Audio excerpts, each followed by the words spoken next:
วันนี้วันที่11ปะ11วันที่9โอเคเหตุการณ์มันเกิดขึ้นวันที่9นะคะซึ่งวันนี้วันที่11ก็ผ่านไปละ2วันมันผ่านไปละ2วันซึ่งเหตุการณ์ที่เกิดขึ้นพี่ฟ้าว่ามันทำให้เกิดความเข้าใจผิดค่อนข้างที่จะเยอะมากๆแบบมากเลยล่ะแล้วมันก็เป็นปัญหาที่ไม่ได้เกิดขึ้นจากตัวพี่ฟ้าเองหรือว่าตัวศิลปินเองในตอนนี้ถึงแม้ว่าจะมีประเด็นที่เกิดขึ้นมันจะมีคนที่เข้าใจบ้างและไม่เข้าใจบ้างเนาะก็ที่ผ่านมาเนี่ยจะเป็นการอธิบายผ่านทางตัวอักษรเดี๋ยววันนี้เรามาฟังผ่านการพูดคุยกันดูบ้างนะคะว่าความจริงเท็จมันเป็นยังไงก็วันที่9พี่ฟ้ามีอีเวนท์ที่สยามพาวาไลน์นะคะซึ่งเราก็เสร็จอีเวนต์กันไปก็เกือบก็คือน่าจะประมาณถ้าจำไม่ผิดประมาณ1-2 ทุ่มประมาณนี้แหละพอเสร็จอีเวนต์เราก็ได้มีการทานข้าวพอเราก็มีการทานข้าวกับนักแสดงในที่ไปร่วมอีเวนต์ด้วยกันพอเราไปทานข้าวเสร็จตัวพี่ฟ้าเองก็กำลังจะเดินทางกลับบ้านซึ่งมันก็จะต้องเดินไปทางหนึ่งที่ลิฟต์กับห้องน้ำคือทางเดียวกันมั้งมันคือทางเดียวกันโอเคตัวพี่ฟ้าเองก็เดินไปที่ลิฟต์เพื่อจะกดลิฟต์กลับบ้านเหตุการณ์วันนั้นจำได้แค่นั้นนะคะไม่ได้มีการแวะเข้าห้องน้ำแต่อย่างใดเสร็จกลับมาปุ๊บพี่ฟ้าก็อันนี้เล่าแบบละเอียดเลยนะมาถึงก็คือนอนเลยก็เลยไม่ได้เช็คโซเชียลอะไรมากมายไม่ได้เห็นโพสต์ต้นเหตุที่เกิดขึ้นตื่นเช้ามาพี่ฟ้าก็งงกับ ดราม่าที่มีคนโพสต์ Twitter คนหนึ่งแอคหนึ่งเกี่ยวกับการที่เขาจะไปใช้บริการในห้องน้ำแล้วเจอการ์ดกั้นคือจริงๆแล้วพี่ฟ้าว่าการที่เราจะแชร์ประสบการณ์อะไรก็แล้วแต่ที่เราไม่โอเคและเราไม่พอใจเราสามารถทำได้อยู่แล้วในพื้นที่ของเราโซเชียลของเราไม่สามารถจะไปห้ามใครได้นะคะเป็นสิ่งที่ทำได้แต่สิ่งที่เรารู้สึกว่าเราจะไม่พูดถึงหรือไม่ชี้แจงไม่ได้เพราะมันเป็นการเอ่ยชื่อเราพร้อมนามสกุลปกติแล้วเนี่ยเวลาพี่ฟ้าเจอกันโพสต์ระบายอะไรก็แล้วแต่เขาจะใช้คำว่าศิลปินท่านหนึ่งนักร้องท่านหนึ่งหรืออะไรท่านหนึ่งถ้าข้อมูลมันไม่ได้เป็นความเมคชัวร์ว่าแบบเป็นเรื่องจริงหรือเปล่าอะไรเงี้ยเขาก็จะใช้คำว่าศิลปินท่านหนึ่งอะไรเงี้ยแต่ว่าอันเนี้ยคือไม่ได้ใช้สรรพนามใดๆทั้งสิ้นคือใช้คำว่าอิงฟ้าวราหะข้อความที่คือโพสต์เราแค่รู้สึกว่าเขาจะไปเข้าห้องน้ำแล้วเขาเจอการ์ดกั้นคำที่เรารู้สึกว่ามันทำให้คนเข้าใจผิดมากๆคือห้องน้ำเนี่ยมันเป็นอภิสิทธิ์เฉพาะดาราหรือยังไงคนทั่วไปไม่สามารถใช้ห้องน้ำร่วมได้หรออะไรประมาณนี้นะคะซึ่งโพสต์ปัจจุบันเนี่ยก็ได้มีการลบไปแล้วแต่ว่าตัวพี่ฟ้าเองก็ยังคงจำเนื้อหาแล้วก็คงแคปไว้อยู่ในนามที่เราเป็นบุคคลที่เขาเอ่ยชื่อเต็มขนาดนั้นก็เลยออกมาชี้พอตื่นมาก็เลยรีบ take action เลยว่าโอเคสิ่งแรกเราก็ห่วงความรู้สึกเขานะว่าเขาจะคงจะไปเข้าห้องน้ำแหละแล้วเขาโดนกั้นจริงๆหรืออะไรก็แล้วแต่เราก็เลยขอชี้แจงว่าเราขอโทษแทนทีมการ์ดด้วยซึ่งก่อนที่พี่ฟ้าจะชี้แจงขอย้อนไปนิดนึงก็คือเราเห็นคอมเมนต์ต่อจากโพสต์นั้นว่าเราจะไม่สนับสนุนศิลปินที่ทำสันดานแบบนี้อันนี้คือประโยคที่แรงมากและเป็นดาราทำไมเข้าห้องน้ำร่วมกับคนอื่นไม่ได้หรือไงวะอะไรประมาณนี้นะคือใช้ถ้อยคำที่รุนแรงมากๆแหละแล้วก็ขนาดดาราที่ดังกว่านี้เขายังเข้าห้องน้ำร่วมกับคนธรรมดาทั่วไปได้เลยอันนี้คือพอยต์หลักที่เรารู้สึกว่ามันก่อให้เกิดความเข้าใจผิดว่าอิงฟ้าวราหะไม่สามารถที่จะเข้าห้องน้ำร่วมกับคนทั่วไปได้ซึ่งเดชะบุญที่อาจจะเป็นบุญกุศลที่เจ้าที่เจ้าทางที่พี่ฟ้าชอบไปถ่ายติ๊กต็อกในห้องน้ำที่ทำงานหรืออะไรเงี้ยเขาหนุนนำให้หลายๆคนที่เห็นโพสต์นั้นก่อนที่พี่ฟ้าจะออกมาชี้แจงเขาเคยเห็นเราในห้องน้ำแล้วออกมาชี้แจงเฮ้ยปกตินะพี่อิงฟ้าก็จะไม่ได้เป็นคนแบบนั้นนะเราเจอเราถ่ายรูปได้ปกติเราก็เห็นเขาเข้าห้องน้ำปกติมันก็มีคือชาวเน็ตที่เคยเจอประสบการณ์ที่เจอกับเราออกมาอธิบายแล้วแต่มันไม่ได้แมสไงไอ้ความที่อะไรที่เป็นดราม่ามันมักจะแมสกว่าพอมันแมสกว่าปั๊บโพสต์นั้นมันเลยถูกการมองเห็นแล้วตีความเข้าใจผิดไปมุมกว้างมากๆทีเนี้ยอิงฟ้าวราหะจึงต้องออกมาชี้แจงด้วยตัวเองต่อเลยละกันเราก็เลยบอกเขาว่าเราขออภัยทางทีมการ์ดนะเพราะทีมการ์ดไม่ได้เป็นทีมการ์ดประจำแล้วเราก็ไม่ได้แค่ไปกินข้าวเราจะต้องมีการ์ดวันนั้นเรามีอีเวนท์ที่นั่นแล้วเราแวะกินข้าวแล้วเราก็กลับบ้าน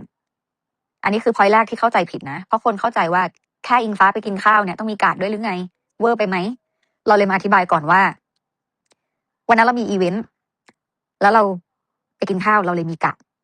เพราะปกติเวลาพี่ฟ้าไปห้างสรรพสินค้าหรือไปที่ไหนก็แล้วแต่ที่ใช้ชีวิตประจำวันจริงๆพี่ฟ้าก็ไม่ได้จำเป็นที่จะต้องมีการ์ดใดๆนะคะเวลาที่เราออกงานศิลปินจึงจะมีการ์ดที่เป็นการ์ดของลูกค้าดูแลอยู่แล้วอันนี้คือประเด็นแรกประเด็นที่สองคือตัวพี่ฟ้าเองเนี่ยไม่ได้เข้าห้องน้ำคือเราไปที่ลิฟต์เพราะฉะนั้นถ้าเรา จะเข้าห้องน้ำแล้วเกิดเหตุการณ์แบบนั้นขึ้น เราคงจะมีการตักเตือนกาดไปแล้วว่า ไม่ต้องค่ะพี่ไม่เป็นไรด้วยเนเจอร์ถ้าคนรู้จักพี่ฟ้าดีก็จะรู้ว่าเป็นยังไงนะคะ อันนี้คือประเด็นที่สองที่เข้าใจผิด ประเด็นที่สามคือพี่ฟ้าไม่ได้ออกมาต่อว่า คนที่โพสต์ แม้ว่าเขาจะเอ่ยชื่อพี่ฟ้าทั้งที่เขายังไม่ได้รู้ข้อเท็จจริงก็แล้วแต่เพราะเขาอ้างว่า มีศิลปินมากมายที่ไปเข้าห้องน้ำอะไรประมาณเนี้ย แต่คือเรารู้จักแค่อิงฟ้าคนเดียว ก็เลยเอ่ยชื่อพี่ฟ้า นี่มันคือความเสียหายที่ มันก็อาจจะเป็นน้องๆคนอื่นศิลปินท่านอื่นที่ไปเข้าห้องน้ำแต่คุณจำเราได้ เพียงแค่เราแค่ยืนอยู่หน้าลิฟต์แต่เราไม่ได้เข้าห้องน้ำไง ความจริงก็คือ มันกลายเป็นตัวเราผิดอะไร เหมือนแบบว่าเราเนี่ยผิดอะไร แค่เรากำลังจะกลับบ้าน ไม่ได้เข้าห้องน้ำอันนี้มันคือเกิดความเข้าใจผิด คนบอกว่าเฮ้ยทำไมต้องทำให้เป็นเรื่องใหญ่ จริง ๆ มันไม่เป็นเรื่องใหญ่เลย ถ้ามันไม่ได้สร้างความเข้าใจผิดแล้วพี่ฟ้าก็เห็นว่ามีการแชร์ออกไป แม้กระทั่งอินฟูบางคนที่มียอดผู้ติดตามเยอะอะก็ไม่ติดตามเรื่องราวนี้ให้ละเอียดแล้วก็เอาไปแชร์กันโดยผิดเป็นการสื่อสารที่ผิดออกไป เอาจริง ๆ ตัวพี่ฟ้าเองก็ไม่ได้สนใจหรอกว่าชาวเน็ตอะจะมี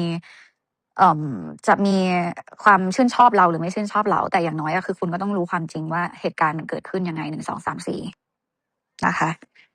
3,700 คนฟังคนไทย แล้วประเด็นที่สองก็คือ ขณะที่เราโพสต์ชี้แจงไปแล้ว ก็มีอีกหนึ่งบุคคลที่มาคอมเมนต์ต่อว่า เราคิดว่าตัวเองดังมากหรอคะ ถึงเข้าห้องน้ำร่วมกับคนอื่นไม่ได้ คือมันยังจะมีไง มันก็ยังจะมีอยู่อย่างคือจะให้เข้าห้องน้ำอยู่อย่างนั้น เราก็เลยสงสัยว่า คือโตมากับการอ่านหนังสือ2 บรรทัดใช่ไหมคะ ถ้าอ่านจบทั้งหมดที่ฟ้าพิมพ์เนี่ย คงน่าจะต้องเข้าใจแหละว่าเรากำลังจะบอกว่าเราไม่ได้เข้าห้องน้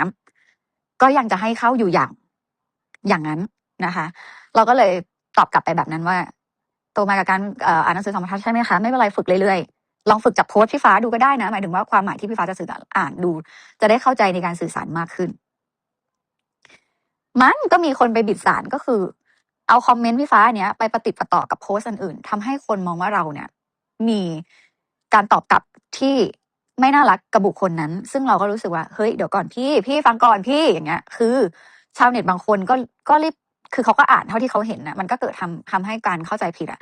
จากเรื่องวุ่นๆของวัยรุ่นปวดชิงช่องอะมันกลายเป็นเรื่องที่เรารู้สึกว่า อันเนี้ยประเด็นมันไม่ได้อยู่ที่เรื่องนี้แล้วมันกลายเป็นเรื่องอื่นที่เรารู้สึกว่ามันเป็นการสร้างเฟกนิวที่เรารู้สึกว่าเป็นข่าว หรือเป็นประเด็นที่ไม่ใช่เรื่องจริง นะอันนี้คือประเด็นนี้ ทีนี้ก็ไม่จบอีก เพราะเดี๋ยวจะบอกว่าทำไมเราถึงต้องไปตอบกับโพสต์อีกโพสต์หนึ่งหลังจากที่โพสต์ต้นโพสต์แรกที่โพสต์ไปว่าเราเจออิงฟ้าวราหะที่ทางเข้าห้องน้ำอะไรน่ะ ต้นโพสต์เลยโพสต์แรกก็มีคนไปเขาใช้ศัพท์ว่าอะไรโค้ดเหรอแชร์ละกัน ขอโทษวัยรุ่นเจนนี้ด้วย พี่ก็ยังไม่ได้คล่องทวิตเตอร์เท่าไหร่ ก็มีคนไปแชร์โพสต์นั้น ต้นโพสต์แรก แล้วก็เป็นการแชร์ประสบการณ์ตัวเองที่ตัวเองเจอศิลปินท่านอื่นแล้วชื่นชอบ จริงๆพี่ฟ้าจะไม่อะไรเลยนะ แต่ว่าโพสต์นั้นน่ะมันถูกเปิดการมองเห็นเกือบ1 ล้าน เขาเรียกว่าอะไร1 ล้านวิวปะ1 ล้านวิว คือมันเป็นคือถ้าเราการชื่นชมคนเป็นสิ่งที่เราสนับสนุนอยู่แล้ว เป็นสิ่งที่ดี แต่การชื่นชมในที่เนี้ย ถ้าคุณชื่นชมในพื้นที่ที่เรารู้สึกว่ามัน คือไม่อยากใช้คำที่เรารู้สึกว่า มารยาททางสังคมแล้วกัน ปกติทั่วไปพี่ฟ้าคิดว่ามันไม่ควรทำเราชื่นชมได้ในพื้นที่ของตัวเอง อันนี้เราไม่ต้องไปพูดถึงศิลปินที่เขาพูดถึงนะเราพูดถึงคนที่แชร์โพสต์นั้น บุคคลนั้นนะคะวอนอย่าบิดเป็นฟีโนอีกว่าการได้ชื่นชมก็เป็นสิ่งที่ดี แต่เราว่าการที่คุณชื่นชมบนโพสต์นั้นน่ะแล้วคุณเปิดการมองเห็นเกือบล้านเลยมันทำให้คนเข้าใจประเด็นเนี้ยผิดเข้าไปอีกแล้วมันยังไม่ได้ถูกเคลียร์เลย ว่ามันเป็นเรื่องจริง เพราะฉะนั้นคนที่มาคอมเมนต์มันก็เลยเป็นการคอมเมนต์ว่า เปรียบคือคุณก็ต้องดูคนที่มาคอมเมนต์ด้วยว่าทิศทางมันไปในทิศทางไหน เพราะส่วนตัวพี่ฟ้ากับศิลปินที่เขาเอ่ยถึงไม่ได้มีปัญหากันเลยนะ แล้วเราก็ชอบน้องเขามากด้วยทุกครั้งที่เราเจอหรืออะไรน้องเป็นคนที่แบบน่ารักกับเรามากๆ แล้วตัวพี่ฟ้าเองก็ได้มีการคุย DM กับน้องเราด้วย ซึ่งน้องก็น่ารักกับพี่ฟ้ามากๆเช่นกัน ก็คือมิตรภาพของเราก็ยังคงอยู่ต่อให้ มันจะมีกลุ่มหนึ่งแล้วกันที่คือบิดไปเรื่อยไปเปื่อยเลย ว่าเฮ้ยทำไมเป็นศิลปินต้องลงมาเคลียร์กับดราม่านี้ด้วยฮัลโหลศิลปินคือเขาก็มีหัวใจ มันไม่มีใครสามารถปกป้องตัวเราเองได้ ถ้าเขาไม่ออกมา take action ด้วยตัวเขาเองว่าก่อนที่จะชมกรุณาไปชมในโพสต์อื่นก่อนได้ไหมเพราะเขากำลังเคลียร์ประเด็นนี้กันอยู่แล้วคุณแชร์ไปแล้วมันก็เป็นการเปิดการมองเห็นที่กว้างขึ้นถามหน่อยมันก็จะเป็นการที่ว่าถ้าเราไม่ไป take action ตรงนั้นแล้วจะให้เราไป take action ตรงไหนอันนี้อยากให้เข้าใจตรงกันนะแบบไม่อคตินะซึ่งมันก็จะไม่จบลามมาถึงวันนี้อีกที่เรารู้สึกว่าเฮ้ยมันควรจะจบไปได้แล้วไหมก็ไม่จบอีกก็ไปสร้างประเด็นว่าเสียใจที่เคยชื่นชอบเสียใจที่เคยติดตามเท่ากับจุดๆละกันอ่ะเคยชื่นชอบเท่ากับแบบไม่หารอาจจะไม่ได้ชื่นชอบจริงๆก็ได้ อาจจะไม่ได้นี่ก็ได้หรือชื่นชอบจริงๆหรืออะไรก็ตามพี่ฟ้าถ้ารู้สึกว่าเฮ้ยนี่มันเข้าใจกันไปคนละประเด็นคนละเรื่องคนละราวกันแล้วอะแบบว่า เราแค่เกิดคำถามว่าเราเป็นศิลปินแล้วเราไม่สามารถที่จะปกป้องตัวเองได้หรอแล้วเราก็ยังไม่ได้เห็นว่าการที่เราไป take action post นั้นจะมีทัวร์ไปลงศิลปินท่านนั้นเลยยังไม่เห็นมีใครไปทัวร์ว่าน้องเขาเลยจะไปว่าน้องเขาได้ยังไงในเมื่อเขาชื่นชมเขาไม่ได้ว่าศิลปินท่านนั้นแต่เราอะแค่พูดถึงเรื่องของ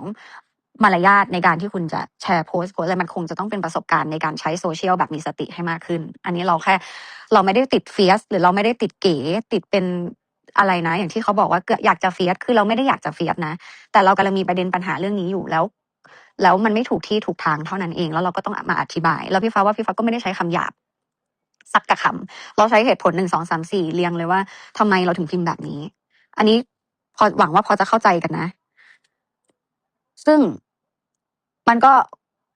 แอบหวังแต่ไม่คาดหวังว่าหลังจากจบการสเปซหรือสเปซนะสเปซ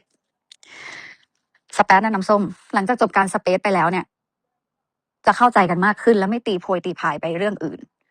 หรือบิดไปอย่างอื่นว่าเราตั้งใจจะให้หรือเราหาแสงพี่ฟ้าไม่จำเป็นต้องหาแสงกับใครเลยถ้าบุคคลนั้นที่เป็นต้นโพสต์ไม่เอ่ยชื่อเราให้เป็นประเด็นเรียงมาหวังว่าคงจะเข้าใจว่าทำไมจากเรื่องวุ่นๆของวัยรุ่นโปรดชิงช่องมันถึงเป็นประเด็นใหญ่ขนาดนี้เพราะว่าคนไม่ได้ตีความแค่เท่านี้ไงคนไปตีความเป็น1 2 3 4มันไม่ได้เข้าใจอะไรยากใช่มันไม่ต้องจะเข้าใจอะไรยากเลยอ่ะพี่ฟ้าว่านะอย่าว่าแต่แฟนคลับของบางกลุ่มที่บอกว่ารู้สึกผิดหวังมากที่เป็นแบบนี้พี่ฟ้าก็ผิดหวังกับบางกลุ่มเหมือนกันเพราะว่าก็เป็นกลุ่มที่เราอ่ะยังเคยชื่นชมว่าเฮ้ยแฟนคลับกลุ่มเนี้ยน่ารักนะเวลานั่นนี่นู่นนี่นั่นอ่ะเราก็ไม่ได้มีอคติอะไรต่อกันแต่แรกอ่ะคุณผิดหวังเราก็ผิดหวังเหมือนกัน